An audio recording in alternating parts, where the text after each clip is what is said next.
Senhoras e senhores, é um prazer incomensurável estar aqui apresentando o último Ignite do semestre e vai ter como temática a educação, mais precisamente a renovação da educação e o PBL, que é o Problem Based Learning.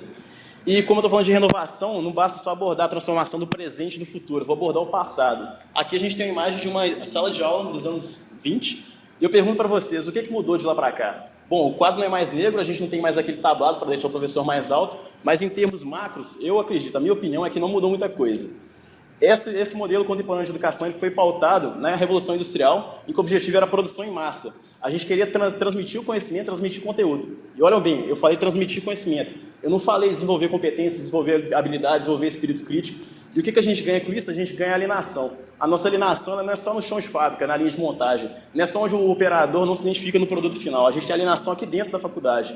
O aluno marcando xizinho, marcando gabarito, ele está alienado. Ele não enxerga criticamente o conteúdo que está sendo passado para ele. E o que a gente tem como resultado? A gente tem um aluno Chico Xavier.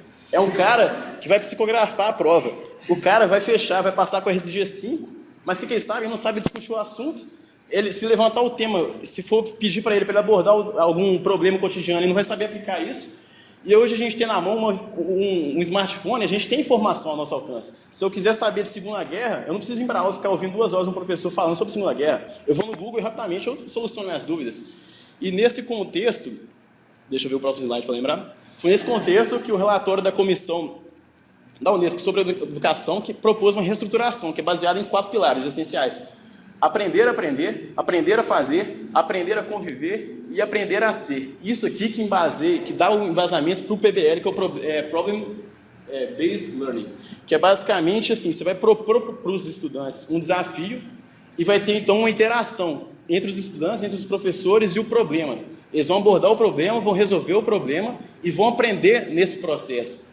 E o professor, ele não vai ser só aquele cara que fica vomitando conhecimento nos alunos. Ele vai ser o quê? Ele vai ser um facilitador, ele vai ser um coach, entendeu? Ele vai facilitar esse processo interativo de construção do conhecimento.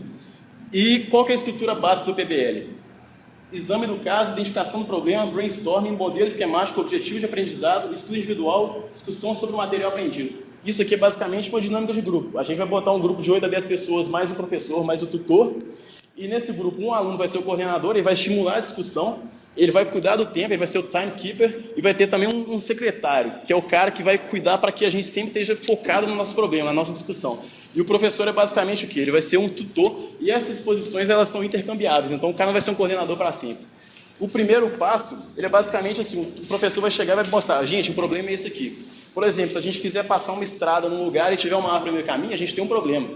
Então, ele vai mostrar o problema dos alunos e os alunos vão ter uma atitude ativa, vai deixar de ser aquela postura passiva. Eles vão caminhar. E no segundo passo, eles vão identificar as causas fundamentais do problema. Se você não entende o problema que você tem, você não resolve o seu problema. Então, o segundo passo tem como principal objetivo esse, fazer esse questionamento fundamental. O terceiro passo vai ser o que a gente fez aqui agora, brainstorming. Você vai começar a ter aquela chuva de ideias. Não precisa ser uma ideia muito bem embasada, não precisa ser uma ideia com fundamento técnico. É simplesmente julgar as ideias. E, na próxima fase, a gente vai começar a sistematizar. Aí sim, a gente vai começar a pegar as melhores ideias e avaliar, pô, será que a gente vai contornar a árvore? Será que a gente vai derrubar a árvore? Será que a gente vai fazer uma bifurcação? Isso aqui sim vai exigir uma sistematização, uma estruturação. Só que, obviamente, se a gente for lançar, por exemplo, aqui uma discussão aleatória, o que vai acontecer? A gente nunca vai ter todas as informações disponíveis. De bate pronto, a gente não vai saber tudo. Vão existir lacunas nesse nosso conhecimento. Então, a gente vai levantar aqui as lacunas, o que a gente precisa saber, e a gente vai levantar principalmente quais são as metas de aprendizado, que querendo ou não, o nosso objetivo aqui é o aprendizado. O que a gente vai fazer? Vai para casa, vai sentar a bunda na cadeira e vai procurar por nossas próprias pernas também, fazer leitura, visita de campo, entrevista, conversar com as pessoas. E vai tentar trazer mais informações que a gente estava carente, para o próximo passo a gente retomar a nossa discussão, a nossa dinâmica e conseguir, por fim, solucionar o nosso problema.